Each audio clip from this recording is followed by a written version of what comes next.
Berlatar di sebuah kota bernama Snowtown, tepatnya di negara Australia pada tahun 1992. Cerita itu dimimitikan dengan memperlihatkan pada dua orang pasangan kekasih yang belum menikah. Kita perkenalkan terlebih dahulu, ini adalah Jeffrey dan kekasihnya yang bernama Elizabeth. Usus punya usus, Elizabeth adalah seorang single mom atau rangda dan beliau sudah memiliki 4 orang anak. Di antaranya ada si Jamie, Marcus, Barry, dan anak yang pertama bernama Troy. Tampaknya kehidupan dan hubungan antara Jeffrey dengan Elizabeth sangatlah harmonis. Bahkan keempat anak Elizabeth sudah sangat dekat dengan Jeffrey. Kemudian pada suatu hari, Elizabeth mempercayakan Jeffrey untuk menjaga dan mengurus ketiga anaknya. Karena Elizabeth harus pergi bekerja. Loh, kok cuma 3? Bukannya anak Elizabeth ada 4? Ya, karena anak Elizabeth yang pertama yaitu Troy sudah dewasa. Jadi ia tidak tinggal di rumah ini. Paling kalau pulang ke rumah hanya di waktu tertentu.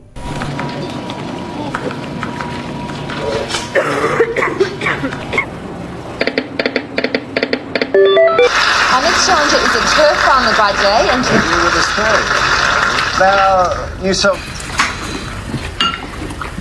Ketika Elizabeth sudah pergi dan sekarang tinggal Jeffrey dan ketiga anak Elizabeth, tiba-tiba si Jeffrey mulai memperlihatkan keanehannya, di mana ia menyuruh ketiga anak tirinya untuk melepas semua bajunya. Tak hanya itu, Jeffrey juga memfoto mereka yang sedang telanjang. Entah masih polos atau takut, mereka pun nurut dengan apa yang diperintahkan Jeffrey. Padahal jika kita lihat, mereka ini bukanlah anak-anak lagi, ya bisa dibilang sudah remaja. Jadi apa alasan dan tujuan Jeffrey melakukan hal bagong itu? Ternyata hanya ingin memuaskan hasratnya saja. Dan lebih parahnya, si bangsat ini sudah sering melakukan hal tersebut tanpa sepengetahuan Elizabeth. Put your arms up.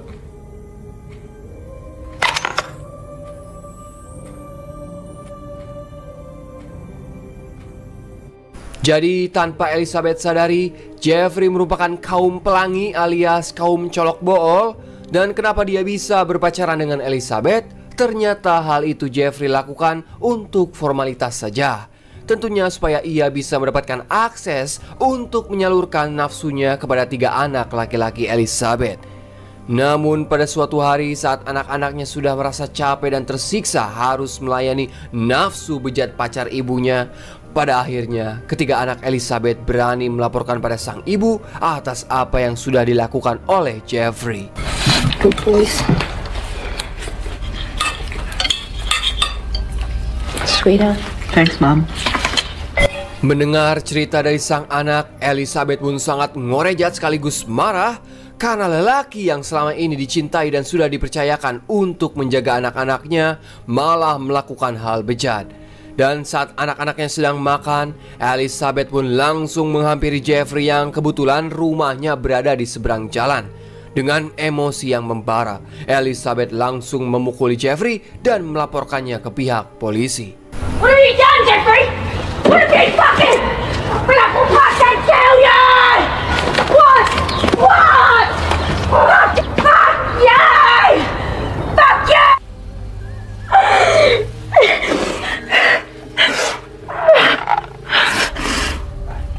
As soon as possible, please. Singkat cerita, beberapa bulan semenjak kejadian itu, sekarang Elizabeth memiliki pacar baru yang bernama John Bunting. Sosok John dikenal sangat baik pada Elizabeth, terutama kepada ketiga anaknya. Dan bisa kita lihat wajah John lebih menyenangkan dan banyak tersenyum daripada Jeffrey. Pokoknya mah ramah aja orangnya. Ditambah, John sering mengajak Elizabeth dan ketiga anaknya mengisi waktu dengan bermain di halaman rumah. Ya layaknya hubungan ayah dan anak. Tak hanya itu, John juga sering mengajak anak Elizabeth jalan-jalan menggunakan motor. Hold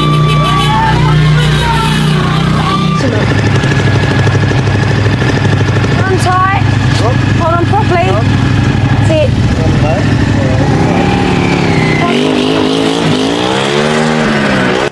Kemudian pada suatu momen saat John serta ketiga anak Elizabeth membeli es krim, di sini John mengajak mereka untuk membalaskan dendam pada si Jeffrey, yaitu mantan pacar ibu mereka. Di mana John menyuruh mereka mencoret jendela rumah Jeffrey menggunakan es krim dengan tulisan fake yang artinya homo. Bisa kita lihat tampaknya mereka sangat senang melakukan itu. Kemudian mereka pun melempari rumah Jeffrey dengan es krim. Belum puas dengan hal tersebut, John kembali mengajak mereka bertiga untuk menteror Jeffrey. Ya, dengan tujuan agar si Jeffrey risih sehingga membuatnya pindah dari sana. Dan pada keesokan harinya, John beserta ketiga anak Elizabeth mulai memotong-motong bangkai kanguru. Dengan bangkai kanguru itu, mereka pun langsung membuangnya di depan rumah Jeffrey. There we go. Yeah, that's enough. Grab the bucket. Get his fucking couch. Dan cara itu pun sukses membuat Jeffrey kesal dengan kelakuan mereka, sehingga dia pun memutuskan untuk pindah dari rumahnya.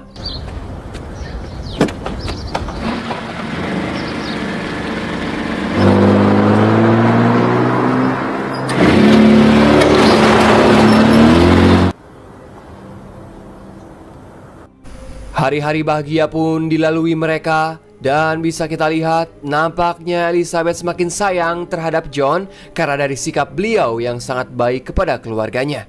Ditambah perlakuan John pada anak-anaknya juga sangat ramah dan sudah ia anggap seperti anak kandungnya.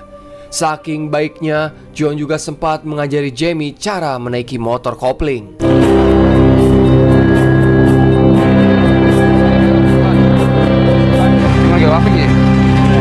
Yeah, all right, put your hand in the clutch. There you go. Release the clutch. Give it a bit.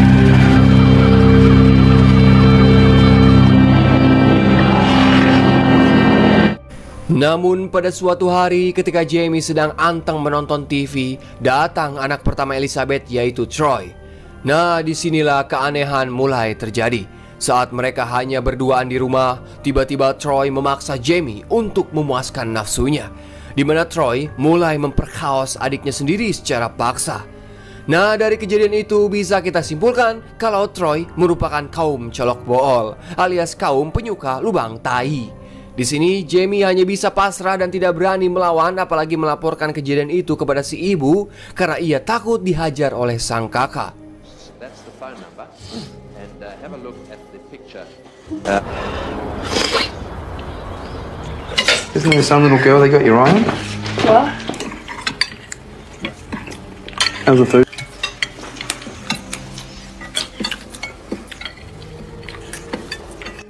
Kemudian adegan pun memperlihatkan rumah dari seorang pria, akan tetapi penampilannya seperti wanita, dan pria itu bernama Michael. Ini bebegukna. Di sana juga sudah ada John serta sahabatnya yang bernama Robert. Maksud dan tujuan John datang ke rumah Michael adalah untuk menanyakan di mana tempat atau identitas orang-orang penyuka sesama jenis atau kaum colok bool. Karena jika dilihat dari penampilannya, si Michael juga merupakan kaum pelangi. Makanya John menanyakan info tersebut. Lalu untuk apa John menanyakan hal itu pada Michael?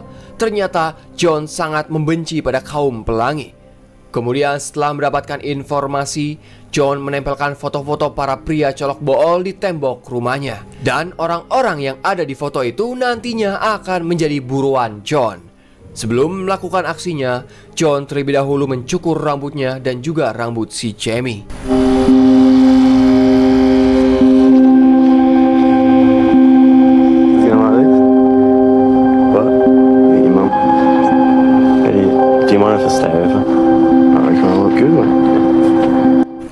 Kemudian setelah selesai makan malam, John mulai mengajari Jamie untuk menjadi seorang pria pemberani, supaya jangan diam ketika dirinya mendapatkan tindak kejahatan. Akan tetapi cara John mengajari Jamie salah, di mana ia menyuruh Jamie untuk menembak anjing peliharaannya. Meskipun awalnya ragu, tapi karena John terus memaksa, akhirnya Jamie langsung menembak si anjing. Dan hal itu bertujuan untuk melawan rasa takut yang ada di dalam dirinya, agar Jamie menjadi sosok pemberani. Gimme, good girl. Gimme, good girl. You want to do something about this? What the fucking dog?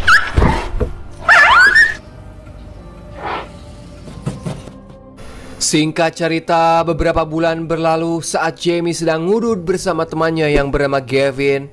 Ternyata si Gavin ini merupakan kaum colok bool. Dan pada malam itu mereka berdua saling mengobrol dan membicarakan tentang kehidupannya masing-masing.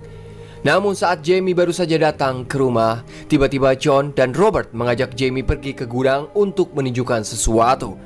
Dan sesampainya di sana, ternyata John hanya ingin menunjukkan jasad si Gavin yang telah dibunuh oleh mereka.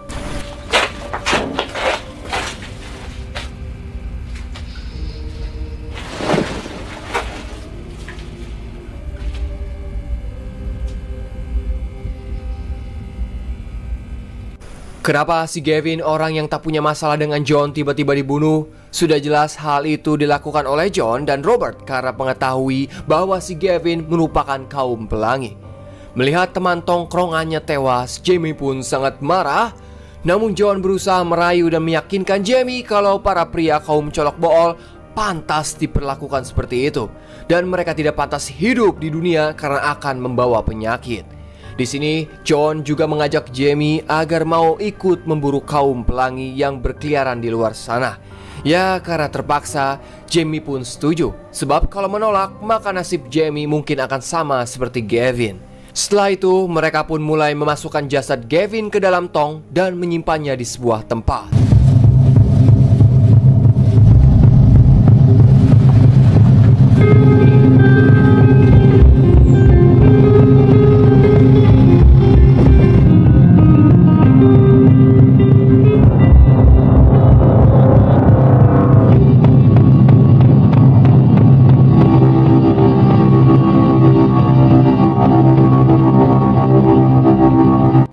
Pada keesokan hari, John berkumpul bersama keluarga Elizabeth dan terlihat tampang John biasa saja, seperti tidak pernah melakukan kejahatan. Bahkan seluruh keluarga Elizabeth masih menganggap John merupakan pria baik karena ia berhasil membuat anak-anak Elizabeth lebih bahagia. Singkat cerita, pada keesokannya John dan Robert kembali melanjutkan pemburuan, dan kali ini targetnya adalah Troy, yaitu anak pertama Elizabeth. Karena John sudah mengetahui kelakuan bejatnya yang tega memperkaos adik sendiri. Di sana mereka pun langsung menyiksa dan mengikat Troy di dalam kamar mandi.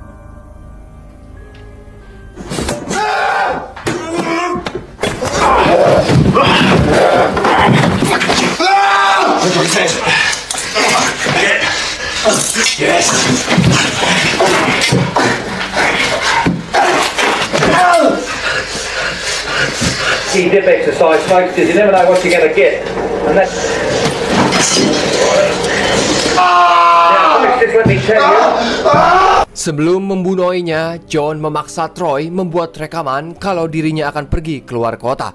Dan rekaman itu akan diberikan kepada Elizabeth seolah-olah hilangnya Troy bukan karena dibunuh, melainkan pergi meninggalkan kota. Jamie yang melihat kakaknya sedang disiksa pun hanya bisa menangis. Ya, walaupun dirinya pernah mendapatkan tindakan bejat dari kakaknya sendiri. Maka dari itu, untuk mengakhiri penderitaan sang kakak dan membalaskan atas perbuatannya, Jamie pun turut membantu membunuh Troy. Again.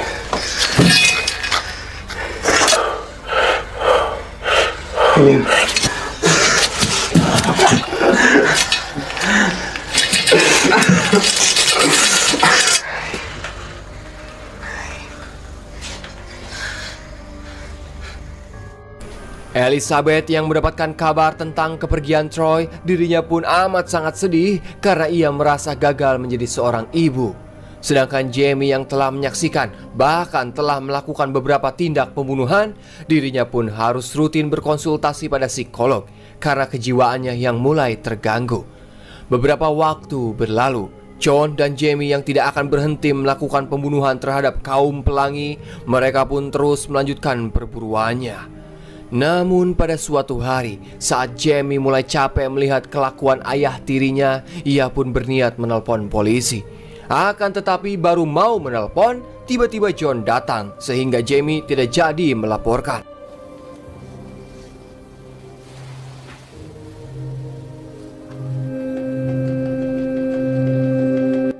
Kemudian pada suatu hari, John dan Robert mengajak Jamie datang ke tempat mereka menyimpan jasad hasil buruannya, di mana tempat itu berada di sebuah bank terbengkalai di kota Snowtown. dan mereka menyimpan mayat-mayat itu di dalam gentong supaya tidak terlacak oleh pihak polisi.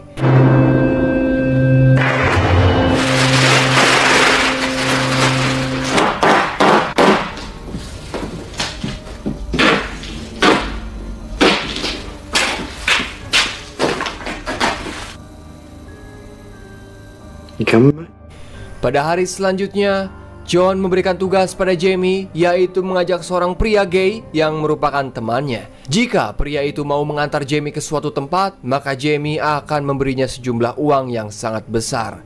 Namun sesampainya di lokasi, ternyata di sana sudah ada John dan Robert yang menunggu.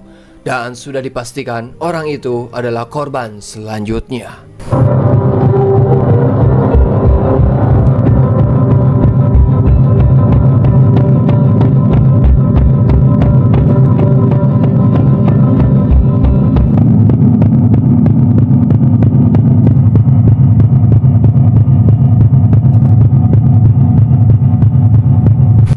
Pada tanggal 20 Mei tahun 1999, pihak polisi berhasil menemukan potongan tubuh korban John yang dimasukkan ke dalam tong. Dan lokasinya berada di bank terbengkalai di kota Snowton. Selain itu, pihak kepolisian juga berhasil menemukan potongan tubuh lainnya di kawasan Waterloo Corner Road. Dengan ditemukannya potongan tubuh tersebut menjadi akhir dari perburuan yang dilakukan John Bunting, Robert, dan Jamie. Bahkan pemerintahan Australia menetapkan kalau kasus John merupakan kasus pembunuhan terburuk sepanjang sejarah di Australia. Persidangan kasus ini juga berlangsung hampir 12 bulan yang merupakan persidangan terlama dalam sejarah hukum Australia Selatan. Pada Desember 2003, John mengaku telah membunuh 11 orang, sedangkan Robert mengaku telah melakukan 10 pembunuhan, dan Jamie mengaku bersalah atas 4 pembunuhannya. Pada akhirnya, John dan Robert divonis hukuman penjara seumur hidup.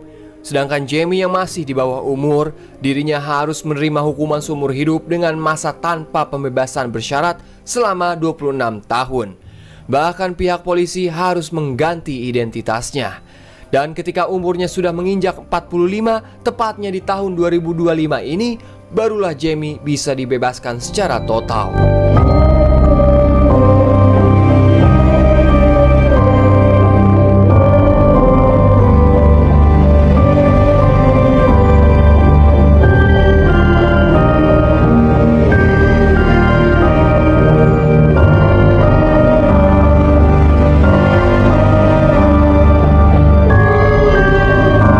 Dan film pun anggusan.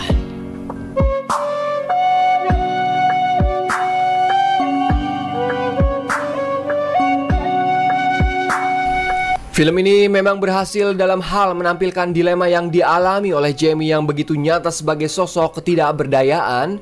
Nuansa kelam juga terasa kental sepanjang film lewat gambar-gambar diam yang begitu dingin dan musiknya yang menghadirkan kesan misterius sekaligus menegangkan. Beberapa momen juga menghadirkan kesadisan yang mampu membuat meringis. Memang pada adegan pembunuhan terhadap tiap korbannya nyaris tidak ditampilkan demi menghormati keluarga korban. Namun semua itu diganti dengan didengarkannya rekaman suara saat korban dibunuh. Sayangnya film ini punya cara penyajian yang terasa bingung. Seringkali kita akan disuguhkan karakter baru yang entah siapa dan berperan sebagai apa. Berbagai momen juga sering terasa tidak jelas apa motif yang melatar belakangi mereka. Bahkan, aing geh kudu membutuhkan bantuan Wikipedia supaya bisa memahami banyak dalam film ini. US mungkin sakitu we info ti pusat mengabarkan. Saya Dharma yang bertugas di pegunungan Himalaya mengucapkan hatur nuhun. Dan tak luput saya selalu mendoakan kalian semua diberi kesehatan selalu, dilancarkan rezekinya, dipermudah segala urusana. Silakan Bapak Hansip, Tuan and only closingan. Wassalamualaikum bro. Atas nama ya.